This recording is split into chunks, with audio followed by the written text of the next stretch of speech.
ये तो बैठ ही गया। ओके बच्चा ध्यान दो। तो ऑन हो गया हो, साफ दिख रहा है पूरा क्लीन। बीच में टैप कर देना। देखो पिछले क्लास में हम लोगों ने दर्पण के बारे में स्टडी किया था। दर्पण का थोड़ा सा बेसिक पढ़ लिया था। बेसिक इंट्रोडक्शन हो गया था मिरर के बारे में। मिरर क्या होता है, को बता सकता है क्या? Highly smooth and plane surface, है ना। सरफेस होता है एक तरह का, ये मेटल सरफेस जैसे।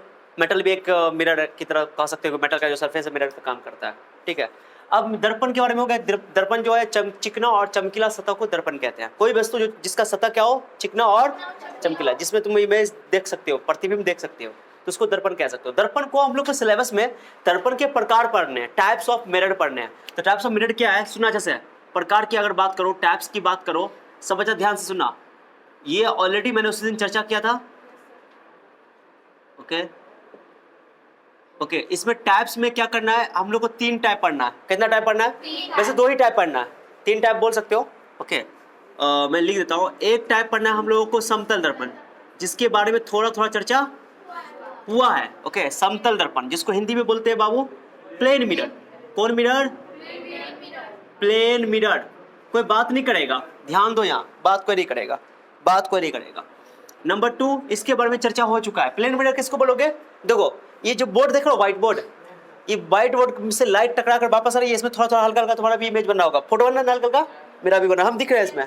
ओके तो ये एक तरह का प्लेन सरफेस है, लेकिन हाईली स्मूथ नहीं है। हाईली स्मूथ, अगर बहुत चिकना होता तो इसमें भी इमेज बनता। ओके तो मिरर बोलने के लिए कहा जाता है कि हाईली स्मूथ होना चाहिए, चिकना होना चाहिए, चिकना और चमकीला सतह, बहुत ज्यादा चिकना होना चाहिए, बहुत ज्यादा। जैसे कि मैंने बोला था कि जो मिरर होता है वो चिकना और चमकीला होता है, इसलिए उसमें हम इमेज देख पाते हैं। उसको सिल्वर्ड किया जाता है। क्या किया जाता है? पीछे से बैक से सिल्वर्ड किया जाता है, यानी कि रस्तित करते हैं, चांदी का पानी चढ़ाते हैं पीछे से, उसको फिर पेंट करते हैं, आगे से दिखते हैं वो साफ साफ दिखता है इमेज, ताकि ज्यादा से ज्यादा लाइट क्या हो जाए, रिफ्लेक्ट हो सके, ज्यादा से ज्यादा प्रकाश परावर्तित हो सके। ओके चलो, तो समतल दर्पण किस होते हैं? इसको क्या बोलते हैं? Reflecting surface. क्या बोलते हैं? लाइट टकरा कर जिस सतह से आती है ना, तो उसको बोलते हैं रिफ्लेक्टिंग सरफेस। क्या कहते हैं बाबू? जैसे ये तुम्हारा समतल दर्पण है।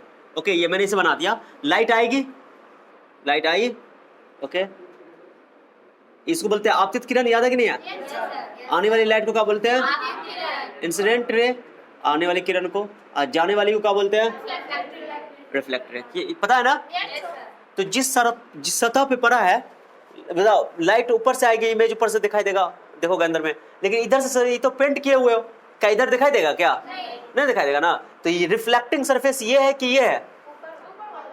बताओ लाइट यहां से आएगी कि यहां से आएगी? लाइट यहां से भी आ सकती है, यहां से भी आ सकती है, लेकिन लाइट आने का मतलब यही से बनेगा कि यहाँ इमेज बनता हुआ दिखाई देगा, यहाँ पे रिफ्लेक्शन होगा, इस फेस पर रिफ्लेक्शन होगा, परावर्तन होगा, लेकिन यहाँ पे परावर्तन। तो वस्तु के जिस सतह पे प्रकाश का परावर्तन होता है ना, उसको मत देखो, वस्तु के जिस सतह पे प्रकाश का परावर्तन होता है उसे क्या कहते हैं? Reflecting surface. क्या बोलते हैं बच्चा? हाँ रिफ्लेक्टिंग सरफेस। ओके चलो बीच में आएंगे तो लिखेंगे, बीच में टैप कर देना। ओके ठीक है, क्या बोलते हैं इसको बताओ? Reflecting surface. ओके तो ये सरफेस जो है बताओ एकदम प्लेन है कि थोड़ा कर्व है? जो रिफ्लेक्टिंग सरफेस है वो प्लेन है कि कर्व है? प्लेन है, एकदम प्लेन है, एकदम प्लेन है। जैसे बोर्ड प्लेन है ना, इसको बोलते हैं बोर्ड का प्लेन। कागज जो होता है जिस पर तुम कॉपी पे लिखते हो, तो कॉपी पर जो कागज है, कागज का प्लेन बोलते हैं उसको। क्या बोलते हैं? Plane of the paper, plane of the, इसको बोलते हैं plane of the white board या बोर्ड। हाँ बिल्कुल क्लियर हो गया। ये सरफेस मिरर का सरफेस है, इसको बोलेंगे plane of the mirror. Okay तो यहाँ पे ये मिरर का जो सरफेस है वो प्लेन है, बिल्कुल प्लेन है, एकदम सीधा सीधी है, सपाट है, ठीक है, कहीं से उठा हुआ या उभरा हुआ या उठा हुआ नहीं है, उभरा हुआ नहीं है, धसा हुआ नहीं है ना। तो इसको बोलते हैं समतल दर्पण। तो बोलोगे समतल दर्पण किसको बोलते हैं? वो दर्पण जिसका परावर्तक सतह समतल हो। क्या हो? बोलो वो दर्पण जिसका परावर्तक सतह समतल हो, उसे क्या कहते हैं? The mirror whose reflecting surface is plane is plane mirror. Yes, clear? Okay चलो अब बात कर लेते हैं नंबर 2 गोलीय दर्पण की। किसकी बात करने वाले हैं? गोलीय दर्पण। किसकी दर्पण की बात कर रहे हैं? क्या कोई बच्चे चम्मच लेकर आए हो? क्या नहीं लेकर आए हो? मैंने कुछ बोला था ना पिछले क्लास में, लेकिन तुम लोग को याद रहता ही नहीं है, खाली घर पे चम्मच रख रख करके पैक कर रहे हो।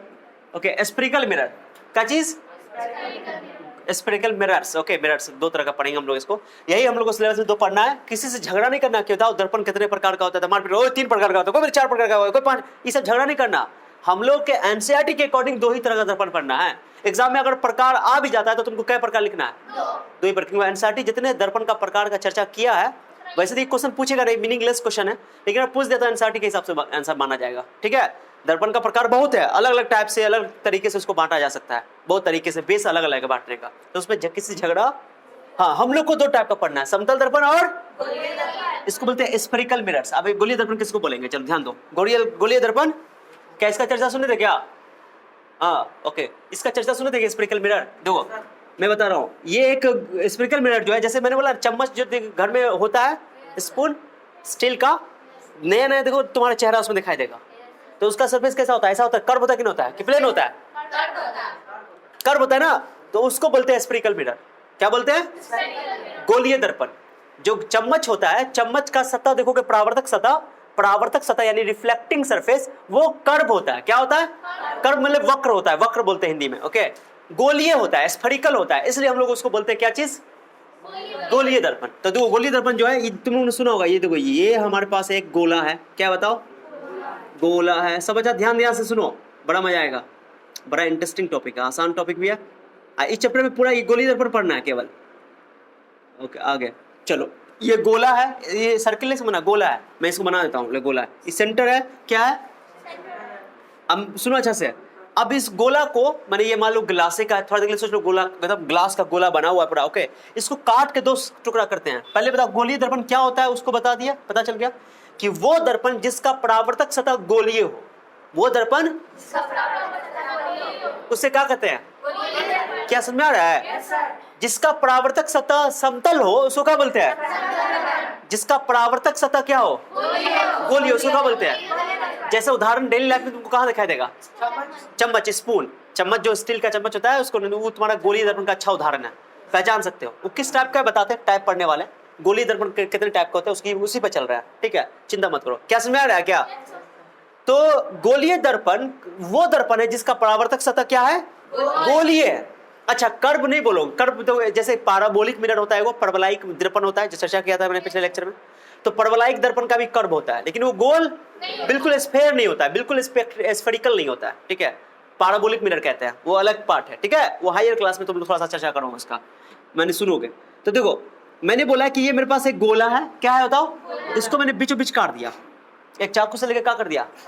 काट दिया, और 2 दर्पण बनाए से। देखो एक दर्पण ये बनाया, ध्यान से सुनना, एक दर्पण मैंने ऐसे बनाया, यहां से यहां बना रहा हूं, एक दर्पण मैंने ऐसे बनाया, ये वाला पार्ट को उठा के लिया है, इसका बाहरी सतह मैंने क्या कर दिया? सिल्वर्ड कर दिया, यस, रस्तित कर दिया, अच्छा वर्ड है, रस्तित कर दिया, नहीं चांदी का पानी चढ़ा दिया। ओके, और एक सतह ये वाला बना, ये वाला देखो, ठीक है, सुनना अच्छा से, एक बाहर वाला पेंट कर दिया, रस्तित कर दिया, एक सतह अंदर वाला पेंट कर दिया। देख रहे हो क्या? चलो, अंदर वाला पेंट कर दिया। दोनों में फर्क देख रहे हो क्या है? दोनों में फर्क, ये बाहर से, ये अंदर से पेंट किया हुआ है। ये इसका परावर्तक सतह अंदर की ओर है, इसका परावर्तक सतह, यही बोलो, परावर्तक सतह धंसा है, ये परावर्तक सतह ऐसा उभरा है, उठा हुआ है। क्या समझ आ रहा है? परावर्तक सतह यानी रिफ्लेक्टिंग सरफेस, जिससे लाइट आएगी, जहां से परावर्तन होगा, रिफ्लेक्शन होगा। क्या समझ आ रहा है? तो रिफ्लेक्शन यहां पर इधर से होगा, यहां पर रिफ्लेक्शन इधर से होगा। अच्छा, अब मैं तुमसे पूछूंगा, जब क्वेश्चन पूछना, ऐसा कोई जरूरी नहीं देखो। तो पहले बताओ, गोलीय दर्पण से क्या दर्पण बनाया गया? 2 दर्पण। एक दर्पण को बोलते हैं अवतल दर्पण, एक को बोलते हैं जिसका परावर्तक सतह धंसा हो, बोलो धंसा हो, उसको बोलते हैं अवतल दर्पण। कौन दर्पण? क्या उसमें दिख रहा है क्या बच्चा? अवतल दर्पण, अंग्रेजी में बोलते हैं इसको कॉनकेव मिरर। यस, सही बोल रहे हो, कौन मिरर कहते हैं बाबू? लिखा नीचे दिखा, नीचे दिखेगा, कॉनकेव मिरर। कौन मिरर? चल, लिखने में दिक्कत होगा तो मैं देख कर लिख सही कर दूंगा। कॉनकेव मिरर क्या चीज बोलते बाबू बच्चा? Concave mirror. ओके, समझो, बहुत इंटरेस्टिंग टॉपिक है, चैप्टर में यही पढ़ना है, गप नहीं मारो, this is very very important topic. Okay, and इस मिरर को बोलेंगे, ओके, उत्तल दर्पण। क्या बोलेंगे बाबू? जल्दी बोलो, उत्तल दर्पण। ओके, अंग्रेजी में इसको बोलते हैं कॉन्वेक्स मिरर। नाम सुना होगा ना, कॉन्वेक्स मिरर, क्या बोलते हैं? चलो, तो गोलीय दर्पण कितने प्रकार के हो गए? गोलीय दर्पण कितने प्रकार के हैं? There are two types of spherical mirror, one is concave mirror, second is convex mirror. अवतल दर्पण, उत्तल दर्पण। जिस गोलीय दर्पण का परावर्तक सतह अंदर की ओर धंसा हो उसको बोलेंगे अवतल दर्पण। जिस गोलीय दर्पण का परावर्तक सतह उभरा हुआ हो, बाहर की ओर हो, तो उसको बोलेंगे उत्तल दर्पण। समझ बात को? क्या बोलेंगे बोलो? उत्तल दर्पण। कोई दिक्कत किसी को? क्या क्लियर हो रहा है क्या? अब बताओ, जो स्पून है, चम्मच है, वो तुम्हारा कौन दर्पण है? उत्तल दर्पण या अवतल दर्पण है? वो गोलीय दर्पण बोलोगे, दोनों का काम करता है। पीछे से भी तो ऐना दिखाई देता है, चेहरा देखोगे तो इस देर से भी दिखाई देगा, ऐसे भी दिखाई देगा, ऐसे भी दिखाई देगा। तो ऐसे कह सकते हो कि तुम अंदर में ज्यादा साफ दिखाई देता है, तुम थोड़ा देर के लिए तुम उसको क्या एज्यूम कर सकते हो? अंदर की ओर धंसा वाला पार्ट में ज्यादा दिखाई देता है, चमकता रहता है, अंदर में चेहरा ज्यादा दिखाई देता है ना, तो कॉन्केव मिरर एज्यूम कर सकते हो। लेकिन वो गोलीय दर्पण है। क्या है? बोल सकते हो। मैंने बोला था कि सतह जो चिकना और चमकीला सतह होगा वो दर्पण होगा। तो बताओ, गोलीय दर्पण कितने प्रकार के हैं? अवतल दर्पण, उत्तल दर्पण। अब बताओ, मैं तुमसे पूछूंगा, ये बच्चा, ये देखो, कॉन्केव मिरर और कॉन्वेक्स मिरर में बच्चे कंफ्यूज होते हैं। पहले याद ना, जो अवतल दर्पण होगा उसका परावर्तक सतह अंदर की ओर होगा, धंसा होगा, और उत्तल दर्पण जो होगा उसका परावर्तक सतह बाहर की ओर होगा, यही बोलो उभरा हुआ होगा। क्या समझ आ रहा है? उठा हुआ होगा। इसको दूसरे तरीके से ये भी बोल सकते हो, अवतल दर्पण वो गोलीय दर्पण है जिसका बाहरी भाग, कौन भाग? रस्तित किया जाता है, सिल्वर्ड किया जाता है। क्या समझ आया? यही बोल सकते हो, उत्तल दर्पण वो गोलीय दर्पण है जिसका अंदर का भाग रस्तित किया जाता है। क्या समझ आया? तो दो तरीके से तुम अवतल दर्पण का, उत्तल दर्पण का डेफिनेशन बना सकते हो। क्या बोलो? अवतल दर्पण वो गोलीय दर्पण है जिसका परावर्तक सतह धंसा हो या अंदर की ओर हो। एक परिभाषा ये हो गया। यही बोलो, अवतल दर्पण वो गोलीय दर्पण है जिसका बाहरी सतह रस्तित किया जाता हो। क्लियर हो गया? या रस्तित किया हुआ भाग उभरा हुआ हो, है ना, ये बोल सकते हो। अब यहां बोलो, उत्तल दर्पण वो गोलीय दर्पण है जिसका परावर्तक सतह बाहर की ओर हो या उभरा हुआ हो, या ये बोलो कि अंदर की ओर रस्तित किया हुआ भाग अंदर की ओर हो। क्या समझ आ गया? ये बहुत बड़ा डील नहीं है, बहुत आसान टॉपिक है, बहुत आसान तरीके से समझ में आ गया होगा। अच्छा, अवतल दर्पण का एक और नाम है, उत्तल दर्पण का एक और नाम है, बताने वाला हूं, थोड़ा सा वेट करो। तो बताओ, गोलीय दर्पण किसे कहोगे? बोलो, वो दर्पण जिसका परावर्तक सतह गोलीय हो, उसको क्या बोलोगे? क्लियर? गोलीय दर्पण कितने प्रकार के? एक टाइप बोलो, दूसरा टाइप बोलो। क्लियर हो गया? अब बताओ, अवतल दर्पण में क्या होगा? परावर्तक सतह अंदर की ओर, इसका परावर्तक सतह, इसमें रिफ्लेक्शन अंदर की ओर होगा, इसमें रिफ्लेक्शन। चलो एक क्वेश्चन आता है, बच्चों को क्या दिमाग रहता है? अवतल उत्तल याद रहता है बच्चों को? अवतल यानी कॉन्केव ऐसा, कॉन्वेक्स ऐसा दिमाग रहता है। मैं ऐसे बनाऊं, देखो, मैं अब तुम बताना तुम मुझे, ठीक है? मैंने एक दर्पण बनाया यहाँ पे, ठीक है जी? चलो बताइए, कौन दर्पण है? अवतल है कि उत्तल है? कॉन्केव है कि कॉन्वेक्स है? बताओ, कौन दर्पण है? अभी नहीं बोल सकते हो क्योंकि अभी इस पे सिल्वर्ड नहीं किया गया है, ठीक है? अब बताओ, कॉन्केव है कि कॉन्वेक्स है? जल्दी बोलो, अवतल है कि उत्तल है? उत्तल है, क्योंकि बाहरी सतह देखो, यहां से बताओ, यहां पर से तुम देखोगे इमेज, किधर से देखोगे? रिफ्लेक्शन इधर से होगा, किधर से होगा? इस से ना हुआ, तो रिफ्लेक्शन वाला सतह उभरा हुआ है, क्या इसी से मिल रहा है? तो बच्चों को लगता है कि ऐसा रहेगा तो ही उत्तल होगा, और ऐसा रहेगा तो हमेशा अवतल होगा। This is wrong concept, this is totally wrong. क्या समझ रहा है? ये अभी क्या है? उत्तल है, कॉन्वेक्स है। क्या है बताओ? ये मत करना सर, ऐसे है सर, ये ऐसे नहीं होता है। कॉन्वेक्स कॉन्केव और कॉन्वेक्स का बात जो आता है वो डिपेंड करता है कि उसका रिफ्लेक्टिंग सरफेस किधर है। उभरा हुआ रिफ्लेक्टिंग सरफेस है तो कॉन्वेक्स होगा, धंसा हुआ है तो कॉन्केव होगा। क्या समझा? अभी तो उभरा हुआ कॉन्वेक्स है, मैंने उभरा हुआ, इधर से लाइट आएगा, रिफ्लेक्शन होगा। रिफ्लेक्शन इधर यहाँ ना होगा, बाहर क्यों ना, तो लाइट यहाँ से रिफ्लेक्शन होगा, तो इसलिए इसको बोलेंगे कॉन्वेक्स, क्योंकि उत्तल दर्पण का उभरा हुआ होता है। क्लियर हो गया ना? परावर्तक सतह, रिफ्लेक्टिंग सरफेस। क्या समझ आ रहा है? अरे क्लियर हुआ? तो कोई जरूरी नहीं कि ऐसे ही बनाएंगे हम उत्तल दर्पण को, ऐसे भी खाली सिल्वर्ड जो करेंगे, रस्तित जो करेंगे, उसको चांदी का पानी चढ़ाएंगे, पेंट करेंगे। पेंट करने का जो बात आएगी वो आएगी कि वो अंदर की ओर करना है, बाहर से रिफ्लेक्शन होगा, परावर्तन होगा। क्या समझ रहा है? So this is totally wrong concept कि ये ऐसा होगा तो ऐसा, माने कि ऐसा होगा तो ऐसा, ऐसा कुछ नहीं है। माने ऐसा होगा तो कॉनकेव और ऐसा होगा तो कॉन्वेक्स, ऐसा कोई जरूरी नहीं। क्या पॉइंट क्लियर हो गया? अब हम लोग क्या करते हैं, कुछ डेफिनेशन लिख लेते हैं और कुछ टर्म सब लिख लेते हैं और उस टर्म को डिफाइन करते हैं। क्लियर? चलो वीडियो पॉज करो। चलो ओके, लिख चुके हो? मैंने सारा डेफिनेशन लिख दिया यहाँ पे, अंग्रेजी में भी लिखा है और हिंदी में भी लिख दिया। ओके, इसका परावर्तक सतह क्या होता है? प्लेन मिरर का समतल होता है और it's reflecting surface is plane. सही है। इसका परावर्तक सतह क्या होता है? गोलीय, स्फेरिकल होता है। दो तरह का होता है, अवतल दर्पण और कॉनकेव मिरर, कॉन्वेक्स मिरर। ये एग्जांपल मैंने दे दिया। ठीक है, पूरा नोट कर लो अच्छे से, बढ़िया से नोट कर लो। अब आते हैं हम लोग कुछ टर्म पढ़ते हैं इससे रिलेटेड, गोलीय दर्पण से रिलेटेड कुछ क्या करते हैं, टर्म पढ़ते हैं। ओके, अब मैं ये नहीं लिखूंगा ये उभरा हुआ है, धंसा हुआ, सब नहीं लिखूंगा। क्लियर हो गया ना? समझ में आ गया ना बात? मेन पॉइंट खाली समझ में आना चाहिए।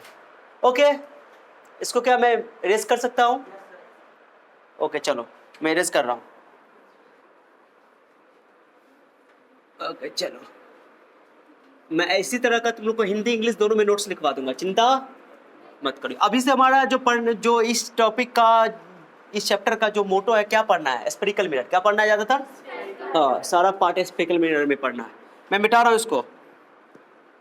इसका दूसरा नाम भी होता है, बता रहा हूँ। चलो आ जाते हैं मुद्दे पे। देखो बच्चा, अब हम लोग पढ़ रहे हैं कुछ टर्म्स। सब अच्छा सुनो, अवतल दर्पण से रिलेटेड कुछ टर्म पढ़ रहे हैं। मैं लिख देता हूँ टर्म्स, कुछ पद। टर्म्स यानी या हिंदी में बोलते पद, विभिन्न पद, पदों। कौन पद? जो गोलीय दर्पण से क्या है, संबंधित है। ठीक है जी, क्या है? सुनो, सब बच्चा का ध्यान यहाँ होना चाहिए, यहाँ ध्यान दो। ये मेरे पास बताओ कौन दर्पण है? जल्दी बताओ, मैं बना रहा हूँ। बार बार तुमको ये गोलीय दर्पण बनाना पड़ेगा इस चैप्टर में। बच्चों को नहीं बनता एक बार में, हाथ से प्रैक्टिस करो ना, अदरवाइज क्या करो, तुम कंपास का यूज करो। कंपास का आधा बना लो, बड़ा मजा आएगा। नहीं तो चूड़ी तोड़ो। क्या तोड़ो? चूड़ी तोड़ो और उसको परफेक्ट बनेगा। समझी? चूड़ी सबसे अच्छा एग्जाम्पल है। समझ रहे लड़का लोग? मम्मी से जाकर चूड़ी ले, तुम लोग खरीद लोगे चूड़ी, गाना गाओगे, चूड़ी मजा लगेगी, कंगन मजा लगेगा। लड़की लोग का वास्ता होगा ना चूड़ी? नहीं, मेरे पास है, लेकिन हम चूड़ी दे सकते हैं, मेरे पास रखा हुआ है। घर पे तो लेगा ना, बना लेना। कहते अभी प्रैक्टिस करो, मैं बना के दिखा था। छोड़ो, घर पे या कहीं पे भी। चलो मैं तो मार्कर से ही बनाऊंगा, मेरा मार्कर से ही परफेक्ट बन जाएगा, चिंता नहीं करो, कोई बात नहीं है। थोड़ा रफ भी चलेगा, पेन से भी चलेगा, चलो कोई दिक्कत नहीं है। ये तुम्हारे पास कौन दर्पण है? बताओ कौन दर्पण है? अवतल है कि उत्तल है? अभी नहीं बता सकते हो? चलो ये बच्चा लाल शर्ट वाला, लाल टोपी वाला, खड़े होने के लिए वो नहीं बोला मैंने, मुझे बोलना था लाल टी शर्ट वाला, तो लाल टोपी वाला बोल दिया मैंने। चलो ठीक है, हो गया। कौन दर्पण है बताओ? कौन दर्पण है? अवतल दर्पण है। थोड़ा बढ़िया बताते हैं। हाँ, आप सही लग रहा है। आधा अधूरा चांद दिखाई दे रही है, चांद। ये मैं क्या कर रहा हूँ? रस्तित कर रहा हूँ, सिल्वर्ड कर रहा हूँ। क्या कर रहा हूँ? सिल्वर्ड। चलो, ये मेरे पास कौन दर्पण है बताओ? अवतल दर्पण। Concave mirror. कौन मिरर? चलो एक और दर्पण मैं लिख रहा हूँ, चिंता नहीं करना, अवतल दर्पण। ओके, मैं कुछ टर्म सब बताने वाला हूँ, थोड़ा सबका ध्यान होना चाहिए यहाँ। ओके, और ये तुम्हारे पास कौन है? ये दर्पण मैं लिख रहा हूँ, कॉनकेव दर्पण, कॉनकेव मिरर। ओके, अवतल दर्पण। अंग्रेजी में क्या लिखो बोलोगे इसको? फिर से मैं लिख रहा हूँ कौशल का, बार बार एक ही बात को लिखते रहता है सर। अरे याद हो जाएगा, चिंता नहीं करो। एक और मैं मिरर बना रहा हूँ, ट्वी। बोलो ट्वी। कौन मिरर है ये बताओ? अभी कोई मिरर नहीं है। अच्छा, बाहर से पेंट कर देंगे तो क्या हो जाएगा? यहाँ से पेंट करेंगे तो फिर अवतल ही हो जाएगा, कॉनकेव ही हो जाएगा, है ना? तो कोई जरूरी है कॉनकेव को ऐसे ही बनाना है? कोई जरूरी ऐसे ही बना सकते, खाली वो पेंट करना। आप कौन दर्पण बताओ? वाह वाह वाह, तुम लोग समझदार हो, मुझे पूरा विश्वास है तुम लोग बहुत समझदार हो। चलो ये हो गया। ये कौन मिरर हो गई? पीछे कोई माँ का लाल है जो बात कर रहा है?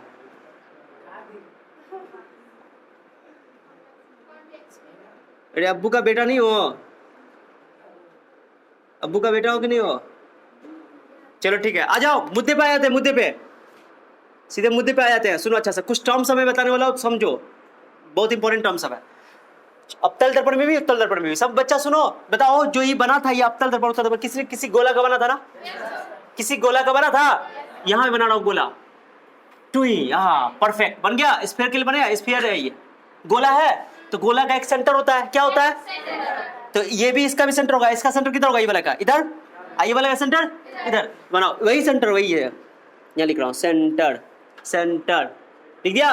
इसको सी से लिखा जाता है, कुछ से लिखा जाता है बच्चा, जोर से बोलो, झूम के बोलो, सी सेंटर, इसका नाम है सेंटर ऑफ कर्वेचर। मैं यहाँ लिख रहा हूँ, कहीं तो मैं लिख रहा हूँ सी को यहाँ पर अच्छा से लिख रहा हूँ, यहाँ दिख रहा है क्या? मैं यहाँ पर लिख देता हूँ तुमको समझने के लिए, सी मतलब सेंटर ऑफ कर्वेचर, हिंदी में बोलते हैं सेंटर ऑफ कर्वेचर, सी मतलब सेंटर ऑफ कर्वेचर। अच्छा मैं इसको आराम से डिजाइन कर दूंगा, हिंदी में बोलते हैं वक्रता केंद्र, क्या बोलते हैं बच्चा? मैं हिंदी में लिख दूंगा, डोंट वरी, मुझे पहले हिंदी लिखना था, लिखा गया तो कोई दिक्कत नहीं है। चलो वक्रता केंद्र क्या चीज है बाबू?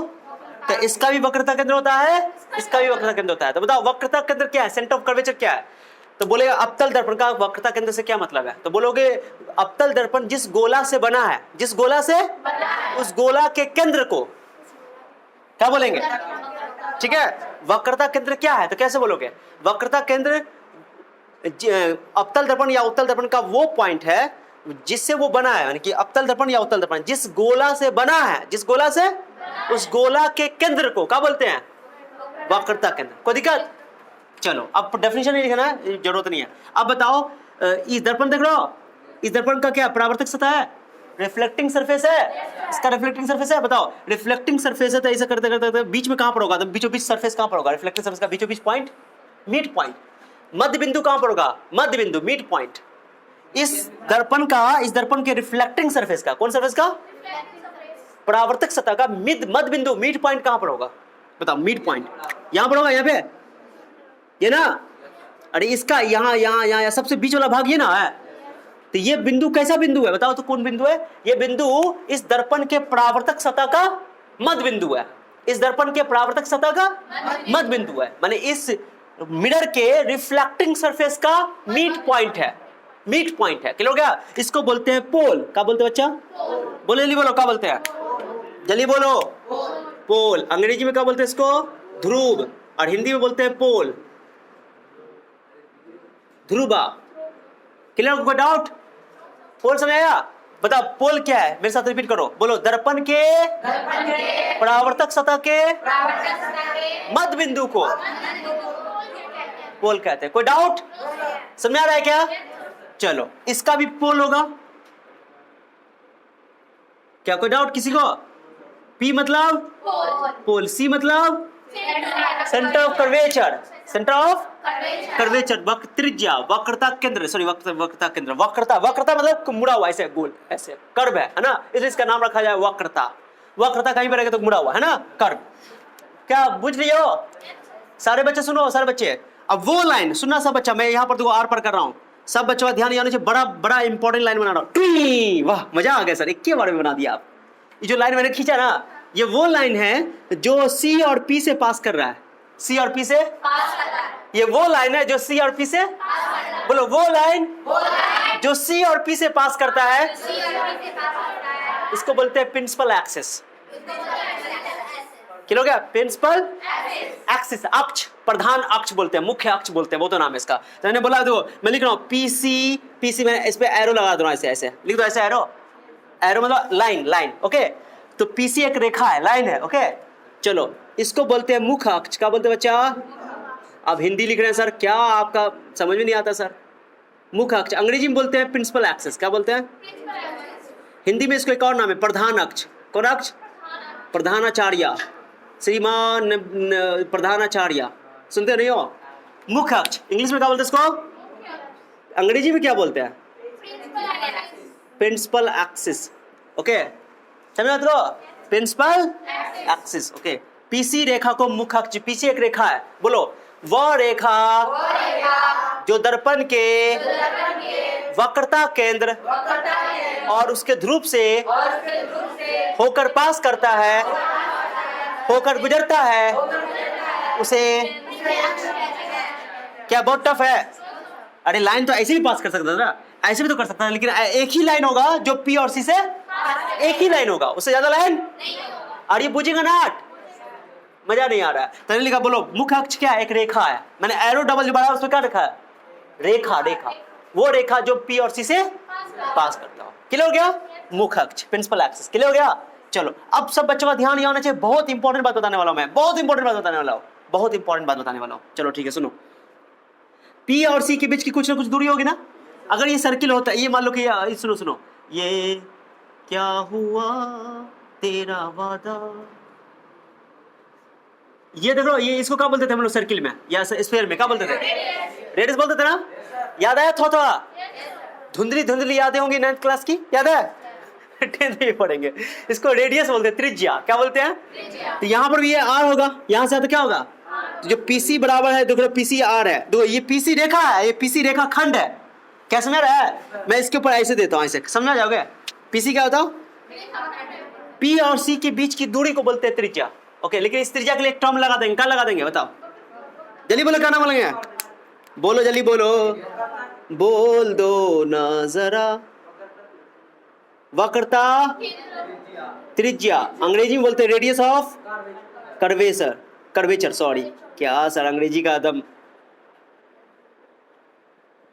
खच खिच एकदम ये कर दिया, परेशान कर दिया अंग्रेजी को। ठीक है, रेडियस ऑफ कर्वेचर क्या बोलते हैं इसको? दोनों में फर्क है क्या? करिए, पीसी रेखा, पीसी से पास करने वाले लाइन को बोलते हैं मुख्य अक्ष, प्रिंसिपल एक्सिस। अब पी और सी के बीच की दूरी को बोलते हैं, डिस्टेंस को बोलते हैं रेडियस ऑफ कर्वेचर, यानी वक्रता त्रिज्या। क्या दोनों में अंतर है कि नहीं है? ये एक रेखा खंड है या ये दूरी है एक तरह का, और ये क्या बोल सकते हो? ये रेखा है। दोनों में फर्क है कि नहीं है? चलो बोलो, पी और सी से पास करने वाले लाइन को पी और सी के बीच की दूरी को क्या टर्म डिफाइन कर लिया? तीन टर्म, तीन की चार टर्म, चार। C P P C P C, P C P C दो टर्म है ना। कैसे आया? मजा आ रहा है? इसमें भी ऐसा ही होगा, इसमें भी वही बात वही बात। जब कोई बात बिगड़ जाए, जब कोई मुश्किल पड़ जाए, तुम लेना मेरा नाम, सारा प्रॉब्लम सॉल्व हो जाएगा। पीसी है ना। चलो ठीक है, हो गया जी, पीसी हो गया। ओके, ये आर हो गई। क्या हो गई? ये आर हो गई। ठीक है, अब एक चीज समझना, इसका जो है इसमें तो लाइट तो इधर आएगी, लाइट इधर से ना आएगी, जिधर से लाइट आ रही है उधर तो ये है, और इधर में लाइट इधर से आएगी, रिफ्लेक्शन इधर से होगा, लेकिन आर इधर है। ओके, तो हम लोग प्लस माइनस का बाद में कर लेंगे, अभी रहने दो। ओके, ये बोल सकते हो उसका, छोड़ो अभी। ये क्या एक टर्म समझ, क्या टर्म समझा दिया? एक और टर्म समझ लो, एक और टर्म दो। बताओ, इसका डायमीटर, ये इसका एंड पॉइंट है, ये मीटर का ये क्या है बताओ? मैं इसको ज्वाइन कर रहा हूँ, टू ज्वाइन कर दिया। ये जो चौड़ाई देख रहा है, दर्पण की चौड़ाई है कि नहीं है?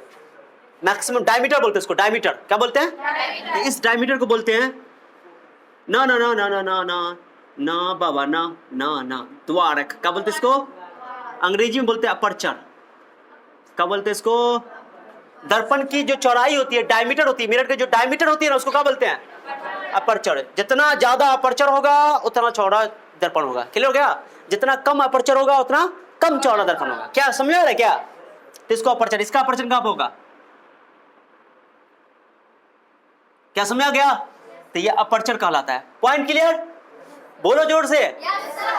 अब एक चीज समझो, बहुत इंपॉर्टेंट बात बता रहा हूं मैं। अगर ये अपर्चर बहुत कम है, बहुत कम मतलब कि बहुत छोटा दर्पण है, बहुत छोटा दर्पण है, अपर्चर बहुत कम है, मैंने बहुत छोटा दर्पण है, फिगर बनाने के लिए बता दिया, अपर्चर बहुत कम है, तो क्या होगा?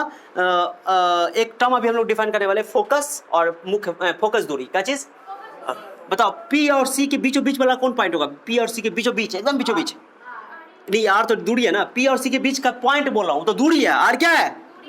पी और सी के बीच की एकदम बीचों बीच की दूरी कौन होगा? मैंने पॉइंट कहां पर होगा? बीचों बीच, 1 2 3 यहाँ पे होगा मध्य बिंदु।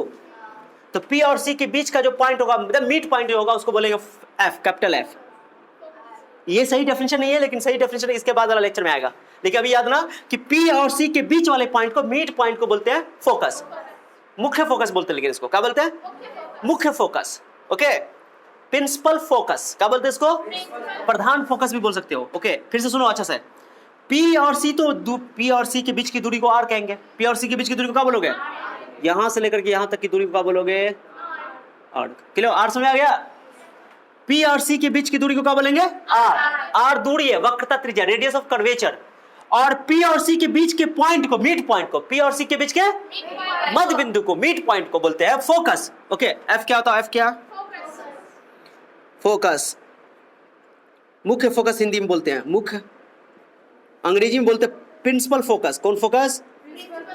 फोकस और प्रिंसिपल फोकस में थोड़ा सा का फर्क है, जो आगे समझ में आ जाएगा, थोड़ा सा पेशेंस रखना। ओके चलो, क्या समझ आ गया?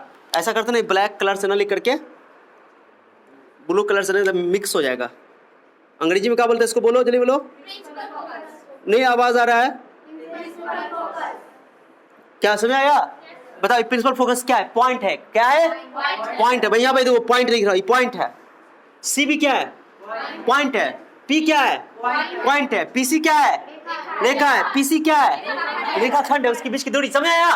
सब में फर्क होना चाहिए क्या? और सुनो, पी और एफ के बीच की कुछ ना कुछ दूरी होगी। इसको एफ को क्या बोला? फोकस। इसमें भी फोकस होगा, इसमें कहीं ना कहीं फोकस होगा, मान लो यहाँ पे होगा। ओके क्लियर हो गया? क्या जो चीज इसमें होगा वो चीज उसमें भी होना है, दम तय है। ओके समझ आया? अब आप जो पी और एफ के बीच की कुछ कुछ दूरी होगी, फोकस और ध्रुव के बीच की दूरी को बोलते हैं फोकस दूरी। क्या बोलते हैं इसको? यहां से यहां तक नाम करना अच्छा लग रहा है, लेकिन इसको स्मॉल एफ से लिखते हैं। कुछ से लिखते हैं, अंग्रेजी में बोलते हैं फोकल लेंथ। क्या समझ आ गया? तो स्मॉल एफ क्या बताओ? स्मॉल एफ क्या है बताओ? जोर से बोलो। फोकस दूरी। ओके, फोकस दूरी है। इसका एक और नाम है फोकसांतर। फोकसांतर और हिंदी में नाम लिखा था फोकसांतर, अंग्रेजी में बोलते हैं focal length. Focal length, focal मतलब ये दूरी है कि ये दूरी है कि पॉइंट है? दूरी। मैं इसके ऊपर एरो ऐसे दे देता हूँ, ऐसे लगाता हूँ, ऐसे। क्या समझ आ गया? एफ इस्तेमाल करेंगे मैंने तुमको अभी डिफरेंशिएट करने के लिए, फर्क समझने के लिए, फर्क वाज़े करने के लिए, फर्क वाज़े करने के लिए मैंने इसके ऊपर सेगमेंट लगा दिया, लाइन सेगमेंट। क्या समझ आया? या अरे बुझेगा ना? Everyone understood? ओके देखो, कितना टर्म हो गया? कितना टर्म बताओ? C P P C P C R F R F, 5-6 को हो गया टर्म, 6 टर्म हो गया। द्वारा के लिए 6-7 को टर्म हो गया। दो बहुत आसानी से रिलैक्स होकर सब बच्चे ध्यान दो, एकदम लास्ट टाइम है बता रहा हूं मैं, फिर से लिखने का मौका दूंगा मैं, चिंता मत करो। लिख या लिखो ज्यादा नहीं, उतार तो घर से भी लोगे, किताब से भी पढ़ लोगे, समझ लोगे तब तो, नहीं समझ लोगे तो फिर लेते रहो, कुछ नहीं आएगा। ओके चलो, तो सी मतलब क्या हुआ था? सी को क्या बोलते हैं हिंदी में? वक्रता केंद्र। अवतल दर्पण या उत्तल दर्पण, अवतल दर्पण या उत्तल दर्पण का ओके जिस गोला का बना होता है, बोलो जिस गोला का, उस गोला के केंद्र को वक्रता केंद्र कहते हैं। इसको सी से सूचित किया जाता है, लिखा जाता है। समझ आ गया? चलो अब बोलो, दर्पण के परावर्तक सतह के मध्य बिंदु को, दर्पण के परावर्तक सतह के मध्य बिंदु को पोल कहते हैं, ध्रुव कहते हैं। क्या समझ आया? आवाज नहीं आया इस बार, मुझे एनर्जी नहीं आया, मजा नहीं आया, माने कि किक नहीं मिला, मुझे किक मिलना चाहिए। बोलो, दर्पण के परावर्तक सतह के मध्य बिंदु को क्या कहते हैं? पोल कहते हैं। समझ आ गया? आग लगा दो, आग। नहीं अब बच्चे नहीं आते जिस दिन, उस दिन हम ज्यादा पढ़ाते, तुमको पता है ना, उस दिन और एनर्जी आता है, मजा आता है पढ़ने में, क्योंकि बच्चा का छूटना चाहिए, छूटे तब तो पढ़ाई क्या हमें समझ में आना चाहिए। ऑनलाइन तो देख लेगा, लेकिन जो मजा अभी आ रहा है और लाइव का बात है कुछ और है। ठीक है, फिर भी चलो देख लेगा, शायद समझ आ रहा है। चलो अब ये हो गया, पीसी रेखा है, तो बोलो पी और सी से पास करने वाले लाइन को क्या बोलते हैं? पी और सी से पास करने वाले लाइन को क्या बोलते हैं? प्रिंसिपल एक्सिस, मुख्य अक्ष। पी और सी से पास करने वाले लाइन को क्या बोलते हैं? अक्ष मतलब लाइन, एक्सिस मतलब लाइन। ठीक है, जहां भी है ना, एक्स एक्सिस वाई एक्सिस बोलते हैं नहीं बोलते हम लोग भाई, एक्स अक्ष वाई अक्ष। ओके, और पी और सी के बीच की दूरी को, पी और सी के बीच की दूरी को क्या बोलते हैं? वक्रता त्रिज्या, रेडियस ऑफ कर्वेचर। कोई डाउट? और अब सुनिए, जब दर्पण का, अभी इसको दर्पण की चौड़ाई को क्या बोलते हैं? दर्पण की चौड़ाई को द्वारक। क्या चीज? द्वार नहीं वाला, अगना वाला द्वार नहीं है, तेरे अंगना में मेरा का काम है ना भाई। द्वारक, अपर्चर, द्वारक मतलब की चौड़ाई, दर्पण की चौड़ाई, diameter. Okay, diameter of the spherical mirror, यही बोल सकते हो, उत्तल दर्पण, अवतल दर्पण, कॉन्केव मिरर और कॉन्वेक्स मिरर का जो डायमीटर होगा उसको क्या बोलेंगे? अपर्चर। क्या बोलेंगे? अपर्चर बड़ा होगा तो चौड़ाई ज्यादा होगा, अपर्चर कम होगा तो चौड़ाई कम होगा। क्या बुझ रहे हो? अपर्चर ज्यादा होगा तो लाइट ज्यादा रिफ्लेक्ट होगी, अपर्चर कम होगा तो लाइट कम रिफ्लेक्ट होगी। क्या समझ रहा है? ये बहुत इंपॉर्टेंट पॉइंट है, क्योंकि ये जो अपर्चर टर्म बहुत इंपॉर्टेंट है, बच्चों को समझ नहीं आता है, क्योंकि इसी पर सारा चीज हमारा बेस्ड है। ओके, अब सुनो, एफ अब पी और से, अब अगर अपर्चर कम हो, अपर्चर कम हो तो पी और सी के बीच की मध्य बिंदु को, पी और सी के मध्य बिंदु, मिड पॉइंट को बोलते हैं फोकस। क्या बोलते हैं? मुख्य फोकस। क्या बोलते हैं? प्रधान फोकस भी बोल सकते हो, प्रधान फोकस। ठीक है, अंग्रेजी में बोलते हैं प्रिंसिपल फोकस। क्या बोलते हैं? ये कैपिटल लेटर से लिखा था, ये बिंदु है। क्या है? बिंदु है। बिंदु है। और उसके बाद पी और एफ के बीच की दूरी को बोलते हैं फोकस दूरी। क्या बोलते हैं? ये स्मॉल एफ है। क्या है बताओ? दोनों में अंतर देख रहे हो? जिसको अंतर नहीं देने में आएगा बिहार बोर्ड वाले को तो ऐसे ऐसे हिंदी छोटा एफ लिखना, ऐसा कोई दिक्कत, लेकिन मुझे तो ऐसे ऐसे अच्छा लगता है, पैर टेढ़ा करके। क्लियर हो गया? कोई डाउट?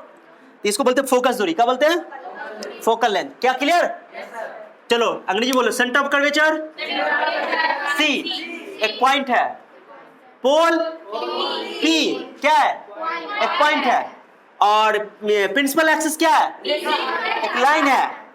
पीसी लाइन सेगमेंट क्या है? दूरी है, radius of curvature, radius of बड़का एफ क्या है? पॉइंट है ये, और छोटका एफ क्या है? फोकल लेंथ, फोकस दूरी। क्या समझ रहा है? पूरा खुल्लम खुल्ला क्लियर हो गया ना? हुआ? दिल पे हाथ रख के बोलो क्लियर हो गया, क्योंकि ये टर्म सारे बहुत सारे यूज होंगे आगे। ओके, तो मैंने आज ये टर्म सब क्लियर कर दिया, और सही डेफिनेशन फोकस का, मुख्य फोकस का और फोकस दूरी का सही डेफिनेशन नेक्स्ट लेक्चर में पढ़ेंगे। कौन लेक्चर में पढ़ेंगे? समझ में आ गया अच्छा से? ओके चलो नोट करो, वीडियो पॉज कर दो, खाली नोट करो। हो गया ना बाबू? इसको मैं पूरा हौच पौच नहीं कर देना, मिक्स नहीं कर देना, ये अलग है, ये अलग। चलो अब एक चीज मैं बता रहा हूँ, तुम सुनो, सब बच्चा सुनो। ये जो फोकस देख रहे हो, यहाँ से तक फोकस है, और आर कहाँ से कहाँ तक है? यहाँ तक है। बताओ, ये एफ है तो ये भी एफ होगा, तो आर एफ का क्या होगा? डबल होगा कि नहीं होगा? अरे आर यहाँ से यहाँ तक, ये बी, ये मान लो 20 सेंटीमीटर, कितना सेंटीमीटर है? तो ये कितना होगा? यानी आर जो है वो फोकल लेंथ का क्या है? दुगुना है, डबल है। तो ये रिलेशन हम लोग प्रूफ भी करेंगे, बहुत इंपॉर्टेंट है ये। एफ बराबर आर बराबर 2f, आर बराबर ये कि अवतल दर्पण की या गोलीय दर्पण की वक्रता त्रिज्या फोकस दूरी की दुगुना होती है, फोकस दूरी की दुगुनी होती है। या ऐसे बोलो, एफ अकेला कर दो, एफ को अकेला कर दो, क्या हो जाएगा? r/2 होगा ना? होगा। तो ये रिलेशन हम लोग प्रूफ करेंगे। ये दोनों में, इसमें भी वैलिड है ये फॉर्मूला, और उत्तल दर्पण में भी, और हाँ, ये गोलीय दर्पण के लिए ही फॉर्मूला होता है, और किसी के लिए नहीं। लेकिन ये फॉर्मूला तभी लगाएंगे जब अपर्चर बहुत छोटा हो। क्यों? इसका रीजन क्या है वो आगे समझोगे। बहुत छोटा अपर्चर के लिए फॉर्मूला वैलिड है, ठीक है? स्मॉल अपर्चर के लिए, छोटे द्वारक के लिए, अपर्चर मतलब चौड़ाई, दर्पण की चौड़ाई। क्या समझ में आ गया? तो ये सारे टर्म को तुम जाकर घर पे रिवीजन करना। और r बराबर 2f, f बराबर r/2। मान लो कि तुमको बोले फोकस दूरी 20 सेंटीमीटर, कितना है? 20 फोकस दूरी क्या है? 20 तो बताओ, फोकस दूरी 20 सेंटीमीटर है तो त्रिज्या कितना हो जाएगा? 20 दूना 40। अब उल्टा बोलो, वक्रता त्रिज्या 20 सेंटीमीटर है तो फोकस दूरी कितना आ जाएगा? 10, आधा कर दोगे। क्या समझ आ गया? ये सब क्वेश्चन रहता है, बहुत इंपॉर्टेंट है। Okay clear? इसको लिखो वहीं पे स्टार दे करके, बहुत अच्छा से ये पॉइंट नोट करो। आज के बाद, आज का क्लास यहाँ पर रुकते हैं। ओके, नेक्स्ट लेक्चर में हम इसको आगे बढ़ाते हैं, बहुत सारा बात करने वाले इसमें, ठीक है? चलो वीडियो पॉज कर दो, सब नोट कर लो सबको।